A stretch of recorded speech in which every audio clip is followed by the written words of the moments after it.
Gaur erizainen nazioarteko eguna da eta hori dela eta gaur egun osasun langile hauek betetzen duten papera ezagutu nahi izan dugu. Izan ere azken urteotan Osakidetzako erizainen figura indartu eginda batez ere lehen mailako arretan. Ruth Diego eta Judith Roman Bilboko Zazpikaletako ambulatorioko erizainak dira.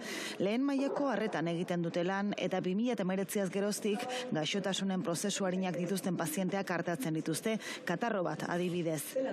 Gaur egun Euskadin erizainok 9 prozesu arin automugatu artatzen ditugu katarroa, estarriko mina, gorakoak eta edota goragaleak, berakoak. Azken finean prozesu hauek berez edo osasun interbentzio minimo batekin konpontzen dira gehienetan. Modu honetara pazienteak ambulatoriura deitzean, bere gaitzaren eta beharren arabera administratzaileak erizainaren gana bideratuko du eta honek larritasunaren arabera medikuaren gana.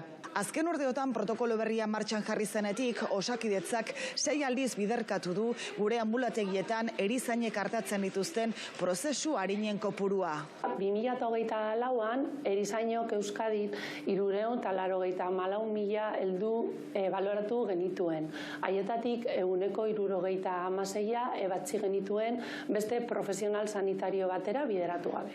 Eredu berri horri esker, lehen arretako kontsulta bat izateko 48 ordu baino gutxiego itxaron behar izatea lortu da eta erizainaren figura indartu eta balioetsi da.